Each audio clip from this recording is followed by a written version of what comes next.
नमस्कार दोस्तों, मैं हूं ज्वल विश्वास और आप लोगों का मेरे हिंदी की क्लासेस में स्वागत है। दोस्तों आज हम पढ़ेंगे रस का जो लास्ट वाला वीडियो वो निकालने जा रहा हूं मैं रस के लिए। वो आज हम पढ़ेंगे अद्भुत रस।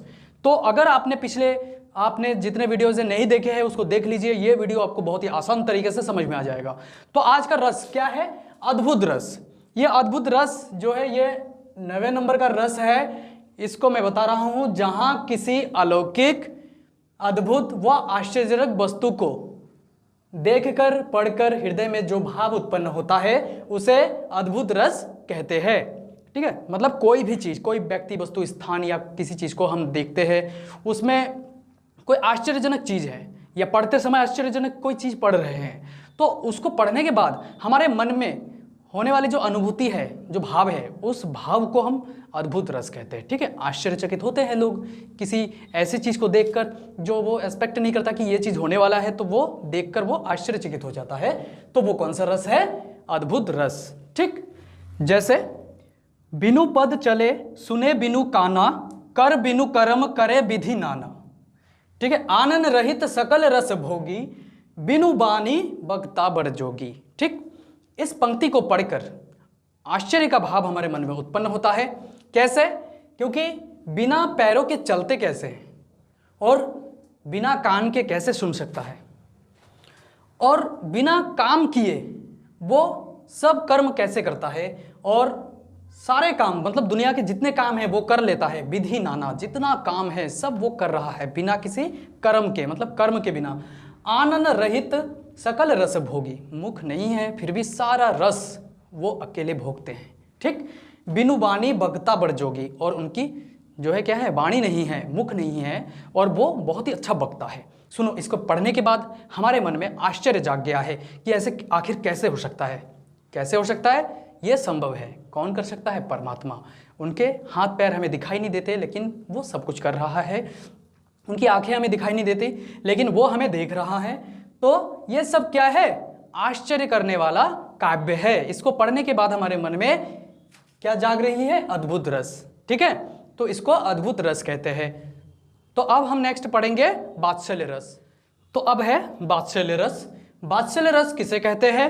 देखिए, मैंने आप लोगों को बताया था कि 9 रस मुख्य हैं और बाद में जाके 2 रस और इसके साथ जुड़ जाता है। ठीक है, तो 2 रसों में सबसे पहला रस आता है वात्सल्य रस। हम जानेंगे वात्सल्य रस जो है वो क्या है।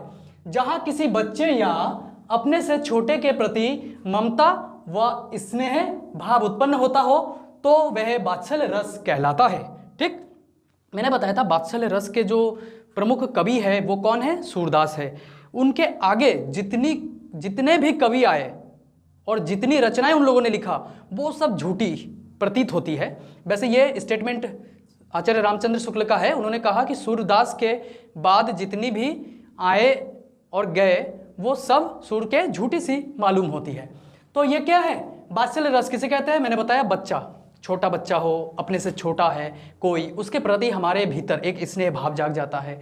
छोटे भाई हो या बेटा हो, भतीजा हो, भतीजी हो, कोई भी हो, छोटा हो, और प्रेम होता है उनके साथ एक अलग। उस प्रेम को, उस स्नेह को हम वात्सल्य कहते हैं। तो इसे वात्सल्य रस। देखिए इसमें काव्य में कहाँ कहाँ आता है।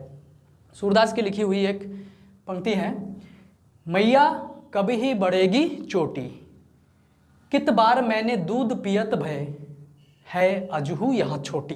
बताओ, कृष्ण अपने माता से कहता है, तो मैया से क्या कहते हैं कि मैया ये मेरी चोटी है, ये कब बढ़ेगी?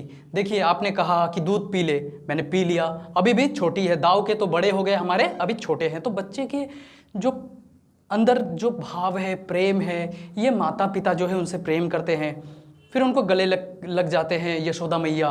तो क्या है ये वात्सल्यता है, ये वात्सल्य प्रेम है। तो जब बच्चे के प्रति ऐसा भाव जागृत होता है तो वो वात्सल्य रस कहलाता है। अब हम लास्ट रस जो है वो पढ़ेंगे, वो है भक्ति रस। तो दोस्तों अब है लास्ट रस जिसको मैं आपको पढ़ाऊंगा। वो लास्ट कौन सा है? भक्ति रस। भक्ति रस किसे कहते हैं? देखो, भक्ति जो है ईश्वर प्रेम, भगवान के प्रति जो प्रेम होता है, आस्था होता है, जो समर्पण होता है, उसको हम क्या कहते हैं? भक्ति कहते हैं।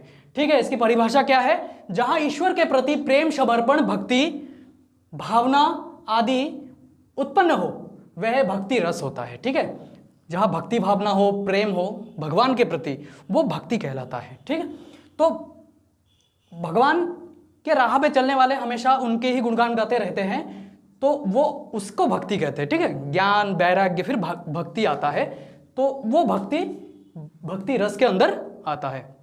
तो भक्ति रस में जो सबसे महान माने जाते हैं वो है तुलसीदास के काव्य में भक्ति रस जो है भरपूर मात्रा में है। तो उन्हीं का एक उदाहरण जो है मैं यहाँ पे आप लोगों के सामने रखा है। इधर देखिए, काम ही नारी प्यारी जिमी, मतलब कामी लोग जैसे स्त्रियों को पसंद करते हैं, और जिमी लोभी के दाम, और जैसे कोई लोभी जो है धन की प्राप्ति के लिए वो हमेशा उस पर ध्यान उसका केंद्रित रहता है, कैसे पैसे आए, इतना प्यार करते हैं वो, पैसे से प्रेम करता है।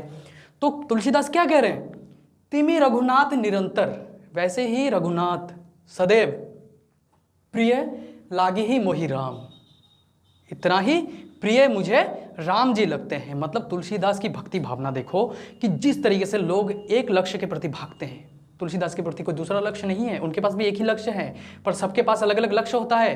पर तुलसीदास ने इस भक्ति के माध्यम से कह दिया है कि उनका लक्ष्य कौन सा है, राम की प्राप्ति है। तो वो कौन सा रस हो गया है, केवल भक्ति है, राम के चरणों में उनकी भक्ति है, वो है निश्चल प्रेम, तो वो भक्ति रस के अंदर आता है। तो ऐसे ही जितने भी काव्य है इस तरीके की पंक्ति में, वो भक्ति रस के अंदर आएगा। राम जी के उसमें अधिकतर रामचरितमानस में भक्ति रस का समावेश है। तो दोस्तों आप लोगों को ये भक्ति रस भी मैंने बता दिया है, 9 रस, और बाकी 2 रस जो है वात्सल्य रस और भक्ति रस मिला के टोटल 11 रस है। ये मैंने अपने रस के जितने भी पार्ट है उसमें निकाला है। आप लोगों ने अगर पिछले वीडियो को नहीं देखा उसको देखिए, लाइक कीजिए, शेयर कीजिए, क्योंकि जितना आप शेयर करेंगे उतने ही लोग इसका लाभ ले पाएंगे। जितना हम एजुकेशन के फील्ड को आगे बढ़ाएंगे उतना ही हमारा देश आगे बढ़ेगा। तो अगर आप चैनल में नए हैं तो सब्सक्राइब कीजिए, लाइक कीजिए और शेयर कीजिए। धन्यवाद, नमस्कार।